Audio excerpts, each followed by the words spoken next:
Hey friends, welcome to my channel. Supriya Mallu ಚಾನಲಲ್ಲಿ ತುಂಬ ಸ್ವಾಗತ ಇದೆ. ಎಲ್ಲರೂ ಹೇಗಿದ್ದೀರಾ? ಎಲ್ಲರೂ ಕೂಡ ತುಂಬ ಅಂದರೆ ತುಂಬ ಚೆನ್ನಾಗಿದ್ದೀರಾ ಅಂತ ಅನ್ಕೋತಾ ಇದ್ದೀನಿ. ಇವಾಗ ದೀಪಾವಳಿ ಸನಿ ಬರ್ತಾ ಇದೆ. ಸೊ ಈ ಒಂಥರ ಸ್ವೀಟ್ ನಿಮಗೆ ಮಾಡೋಕ್ಕೆ ಬರುತ್ತೆ, ಯಾಕಂದರೆ ಎಲ್ಲರೂ ಅದು ಕಾಮನ್ ರೆಸಿಪಿ. ಬಟ್ ಇಲ್ಲಿ ಟ್ವಿಸ್ಟ್ ಏನಿದೆ ಅಂದರೆ, ನಾನು ಇಲ್ಲಿ ಅಂಗನವಾಡಿ ಕೊಟ್ಟಿದ್ದ ಮಿಲ್ಕ್ ಪೌಡರ್ ಇರುತ್ತಲ್ಲ, ಅದರಲ್ಲಿ ನಾನು ತುಂಬ tasty ಮತ್ತಂದರೆ hotel style gulab jamun ಮಾಡಿದ್ದೀನಿ.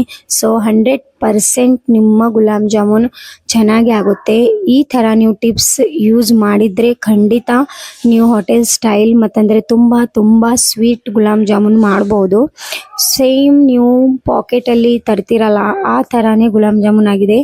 ಆಲ್ಸೋ ಅದ್ರ ಬೆಟರ್ ಆಗಿದೆ ಅಂತ ನಾನು ಅನ್ಬೋದು. ತುಂಬ ರುಚಿಯಾಗಿ ಆಗಿದೆ. ರೆಸಿಪಿ ನೋಡ್ಕೊಂಡು ಬರೋಣ.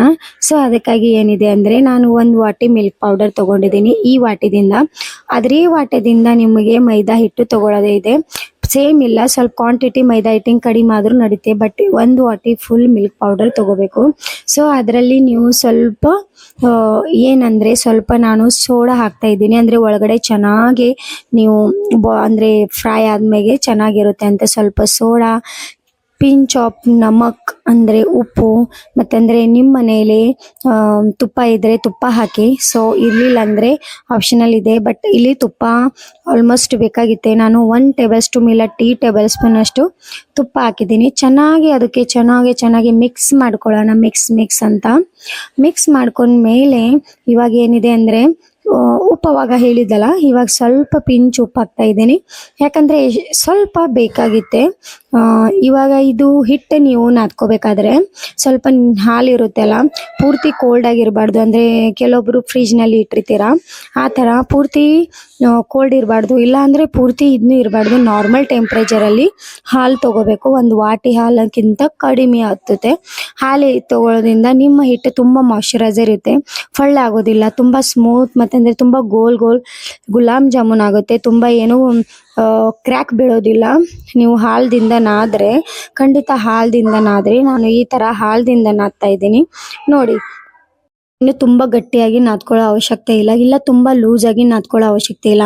ನೀವು ಡೈಲಿ ಚಪಾತಿ ಮಾಡ್ತೀರಿ, ಅದೇ ಥರ ನೀವು ಈ ಥರ ಚೆನ್ನಾಗಿ ನಾದ್ಕೊಂಡು ಮೇಲೆ ಸ್ವಲ್ಪ ಮತ್ತೆ ನಾನು ಒಂದು ಸ್ವಲ್ಪ ತುಪ್ಪ ಒರೆಸ್ತಾ ಇದ್ದೀನಿ. ಸೊ ನೋಡ್ಬೋದಾ, ತುಂಬ ಅಂದರೆ ತುಂಬ ಚೆನ್ನಾಗಿ ರೆಸಿಪಿ ಇದೆ. ನೋಡ್ತಾ ಇದ್ದೀರಾ ಅಂದರೆ ಖಂಡಿತ ಲೈಕ್ ಮಾಡಿ. 100% ಇದು ಕೆಡೋದಿಲ್ಲ, ಇದು ಗ್ಯಾರಂಟಿ ನಾನು ಕೊಡ್ತೀನಿ ಫ್ರೆಂಡ್ಸ್. ಮನೆಯಲ್ಲಿ ಚೆನ್ನಾಗಿ ಮಾಡಿ ನೋಡಿ. ಈಗ ರೆಸ್ಟ್ ಮಾಡೋಕ್ಕೆ 5 ಮಿನಿಟ್ ಬಿಡೋಣ. ಇವಾಗ ನಾವು ಸಿರಮ್ ಮಾಡೋಣ, ಅಂದರೆ ಪಾಕ ಮಾಡೋಕ್ಕೆ ನಾನು 1 ವಾಟಿ ಸಕ್ಕರೆ, 1 ವಾಟಿ ನೀರು. ನೀವು 2 ವಾಟಿ ಸಕ್ಕರೆ ತೊಗೊಂಡ್ರೆ 2 ವಾಟಿ ನೀರು. ಕ್ವಾಂಟಿಟಿ ಕರೆಕ್ಟ್ ನೀವು ತೊಗೋಬೇಕು. ಮೇಲೆ ಸ್ವಲ್ಪ ಹಾಕ್ತಾ ಇದ್ದೀನಿ. ಇವಾಗ ಸ್ವಲ್ಪ ಬಾಯ್ಲ್ ಮಾಡ್ಕೊಳ್ಳೋಣ. ಅಂದರೆ ಜಾಸ್ತಿ ಏನು ಆಣತ್ ಕುದಿಯೋದು ಬೇಡ, ಯಾಕಂದರೆ ಮಾಡೋದಿಲ್ಲ, ಜಸ್ಟ್ ಅದು ಪಾಕ ಮಾಡೋದೇ ಇದೆ. ಸೊ ಜಾಸ್ತಿ ಬಾಯ್ಲ್ ಆಗೋದು ಏನೂ ಅವಶ್ಯಕತೆ ಇಲ್ಲ. ಸ್ವಲ್ಪ ಒಂದು ಇಲೈಚಿ ಬಿಡ್ತಾ ಇದ್ದೀನಿ. ತುಂಬ ಅಂದರೆ ತುಂಬ ಈಸಿ ಇದೆ, ಕ್ವಿಕ್ ಇದೆ ಮತ್ತು ಫಾಸ್ಟಾಗಿ ಕೂಡ ಆಗುತ್ತೆ. ಸೊ ನೀವೇನು ಹೊರಗಿನ ಹಿಟ್ಟು ತಂದು ಮಾಡೋದು ಏನೂ ಅವಶ್ಯಕತೆ ಇಲ್ಲ. ನೀವು ಮನೆಯಲ್ಲೇ ಇದ್ದಲ್ಲಿ, ನಾನು ಅಂಗನವಾಡಿದಿಂದ ಆರ್ವಿಗೆ ಫುಡ್ ಬರುತ್ತೆ ಅಲ್ವಾ, ಆ ಫುಡ್ ಸುಮ್ಮನೆ ವೇಸ್ಟ್ ಮಾಡೋದು ಬೇಡ, ಯಾಕಂದರೆ ಆಲ್ರೆಡಿ ಮಿಲ್ಕ್ ತೊಗೋತೀವಿ ಮನೆಯಲ್ಲಿ. ಸೊ ಆ ಮಿಲ್ಕ್ ಪೌಡರ್ ನಾನು ವೇಸ್ಟ್ ಮಾಡೋದು ಬೇಡ ಅಂತ ಈ ಥರ ಸ್ವೀಟ್ಸ್ ಮಾಡ್ತಾ ಇದ್ದೀನಿ. ಸೊ ಅಂಗನವಾಡಿ ಹಿಟ್ಲು ಕೂಡ ಅಂದರೆ ಮಿಲ್ಕ್ ಪೌಡರ್ ಕೂಡ ತುಂಬ ಚೆನ್ನಾಗಿ ಗುಲಾಬ್ ಜಾಮೂನ್ ಆಗಿದ್ದು. ನಾನು ಇಷ್ಟಪಟ್ಟಿದ್ರು ಮಕ್ಕಳು, ಯಾಕಂದರೆ ಇನ್ನೊಂದು ಸಲ ಮಾಡು ಅಮ್ಮ ಅಂತ ಇದ್ರು. ಸೊ ಅಷ್ಟೊಂದು ಚೆನ್ನಾಗಾಗಿತ್ತು. ಈಗ ಪಾಕ ರೆಡಿ ಆಗಿದೆ. ಇದಕ್ಕೆ ಬಂದ್ ಮಾಡೋಣ. ನೋಡಿ ಇವಾಗ ನಾನು ಗೋಲ್ ಆಗಿ ಚೆನ್ನಾಗಿ ನೋಡಿ ಎಷ್ಟು ಚಂದ ಹಿಟ್ಟು ನಾದಿದೆ. ಅಂದರೆ ನೀವು ಮಿಲ್ಕ್ ಹಾಕಿ ನಾದಕ್ಕೆ ತುಂಬ ಅಂದರೆ ತುಂಬ ಗೋಲ್ ಚೆನ್ನಾಗಿ ಬಂದಿದ್ದಾವೆ. ಸ್ವಲ್ಪನೂ ಕ್ರ್ಯಾಕ್ ಬಿದ್ದಿಲ್ಲ. ನೀವು ಹೊರಗಡೆ ತಂದು ಹಿಟ್ಟಿಗೂ ಒಂದು ಸ್ವಲ್ಪ ಕ್ರ್ಯಾಕ್ ಬೀಳುತ್ತೆ, ಬಟ್ ನಾ ಹೇಳಿ ಥರ ಮಾಡಿದರೆ ಸ್ವಲ್ಪನೂ ಕ್ರ್ಯಾಕ್ ಬೀಳೋದು ಇಲ್ಲ.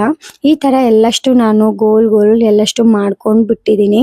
ನೋಡ್ಬೋದಾ, ತುಂಬ ಚೆನ್ನಾಗಿ ಆಗಿದ್ದಾವೆ. ಇವು ಎಲ್ಲ ಗೋಲ್ ಮಾಡಿದ್ಮೇಲೆ ಸ್ವಲ್ಪ ಎಣ್ಣೆ ತಗೊಳ್ಳೋಣ. ಅದಕ್ಕೆ ಹಾಟ್ ಆದಮೇಲೆ ನಾವು ಮೀಡಿಯಂ ಫ್ಲೇಮ್ದಲ್ಲಿ ತರೋಣ, ಯಾಕಂದರೆ ಇಲ್ಲಿ ಪಾಕ ರೆಡಿ ಇದೆ. ಸೊ ಅದು ಕೂಲ್ ಆಗೋಕ್ಕೆ ಬಿಡ್ತಾ ಇದ್ದೀವಿ. ಇಲ್ಲಿ ನಾನು ಸ್ವಲ್ಪ ಪಾತ್ರೆಯಲ್ಲಿ ಎಣ್ಣೆ ಹಾಟ್ ಮಾಡೋಕೆ ಇಟ್ಟಿದ್ದೀನಿ. ಸೊ ಇವಾಗ ಪೂರ್ತಿಯಾಗಿ ಲೋ ಫ್ಲೇಮ್ ಇಟ್ಟುಕೊಂಡು ಚೆನ್ನಾಗಿ ಅದಕ್ಕೆ ಫ್ರೈ ಮಾಡೋಣ. ತುಂಬ ಅಂದರೆ ತುಂಬ ಪೇಷನ್ಸ್ ಬೇಕಾಗಿತ್ತೆ, ಯಾಕಂದರೆ ನೀವು ಫಾಸ್ಟ್ ಇಟ್ಟು ಫ್ರೈ ಮಾಡಿಕೊಂಡ್ರೆ ಒಳಗಡೆ ಏನು ಚೆನ್ನಾಗಿ ಫ್ರೈ ಆಗಿಲ್ಲ ಅಂದರೆ ಗುಲಾಬ್ ಜಾಮೂನ್ ಕೆಟ್ಟು ಹೋಗುತ್ತೆ ನಿಮ್ಮದು. ಸೊ ತುಂಬ ಅಂದರೆ ತುಂಬ ನೆಮ್ಮದಿಯಿಂದ ಚೆನ್ನಾಗಿ ಫ್ರೈ ಮಾಡ್ಕೊಳ್ಳಿ. ತುಂಬ ಚೆನ್ನಾಗಿ ಕ್ರಿಸ್ಪಿ ಕೂಡ ಇರುತ್ತೆ.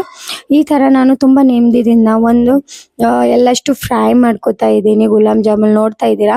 ಯಾಕಂದರೆ ಎಷ್ಟೊಂದು ಕ್ವಿಕ್ ಆಗುತ್ತೆ, ಅದು ಅಷ್ಟು ಟೇಸ್ಟಿಯಾಗಿರೋದಿಲ್ಲ. ಸೊ ಬೇಗ ಮಾಡೋ ರೀತಿಲೇ ಮಾಡಿಬೇಡಿ, ಸ್ವಲ್ಪ ಸ್ಲೋ ಫ್ಲೇಮ್ ಇಟ್ಟು ಚೆನ್ನಾಗಿ ಫ್ರೈ ಮಾಡ್ಕೊಳ್ಳಿ. ನೋಡಿ ಇವಾಗ ಸ್ವಲ್ಪ ಪಾಕದಲ್ಲಿ ಬಿಟ್ಟಿದ್ದೀನಿ. ಪಾಕ ತುಂಬ ಕೋಲ್ಡ್ ಇರಬೇಕು, ಅಂದರೆ ಜಾಸ್ತಿ ಏನಿಲ್ಲ, ಸ್ವಲ್ಪ ಅಂದರೆ ಉಗುರು ಬೆಚ್ಚಷ್ಟು ಬಿಸಿ ಇದ್ರೂ ನಡೀತೆ ಪಾಕ. ಬಟ್ ಗುಲಾಬ್ ಜಾಮೂನ್ ಏನಿದೆಯಲ್ಲ ಸ್ವಲ್ಪ ಹೊರಗಡೆ ತೆಗೆದು ಒಂದು 2 ಮಿನಿಟ್ಸ್ 3 ಮಿನಿಟ್ಸ್ ವೇಟ್ ಮಾಡಿ ಪಾಕದಲ್ಲಿ ಬಿಡಬೇಕು. ಇಲ್ಲಾಂದರೆ ನೀವು ಪಾಕನೂ hot ಇಟ್ಟಿದ್ರೆ plus gulab jamun hot ಇದ್ದರೆ ನಿಮ್ಮ ಪಾಕದಲ್ಲಿ ಗುಲಾಬ್ ಜಾಮೂನ್ ಕೆಟ್ಟೋಗುತ್ತೆ. ಸೊ ಈ ಥರ ನೀವು ಟಿಪ್ಸ್ ಯೂಸ್ ಮಾಡಬೇಕು. ಪಾಕ ಪೂರ್ತಿಯಾಗಿ ಕೋಲ್ಡ್ ಇರಬೇಕು, ಇಲ್ಲ ಅಂದರೆ ಉಗುರು ಬೆಚ್ಚಿದ್ರೂ ನಡೀತೆ. ಬಟ್ ಗುಲಾಬ್ ಜಾಮೂನ್ ಹಾಟೇ ಇರಬೇಕು. ನೀವು gulab jamun fry ಮಾಡಿರ್ತೀರಲ್ಲ, at least 1-2 minute ಹೊರಗೆ ತೆಗೆದ ಮೇಲೆ ಈ ಥರ ನೀವು ಪಾಕದಲ್ಲಿ ಹಾಕಬೇಕು. ನೋಡ್ತಾ ಇದ್ದೀರಾ, ತುಂಬ ಟೇಸ್ಟಿಯಾಗಿ ಗುಲಾಬ್ ಜಾಮೂನ್ ರೆಸಿಪಿ ರೆಡಿಯಾಗಿದೆ. ಸೊ ಈ ರೆಸಿಪಿಯನ್ನು ನಿಮಗೆ ಹೆಂಗೆ ಅನಿಸಿದೆ ಅಂತ ಖಂಡಿತ ತಿಳಿಸಿ. ಇಷ್ಟ ಆದರೆ ಖಂಡಿತ ಕಮೆಂಟ್ ಮಾಡಿ, ಮತ್ತಂದರೆ ನನ್ನ ಚಾನಲ್ಗೆ ಸಬ್ಸ್ಕ್ರೈಬ್ ಆಗಿ. Thank you so much.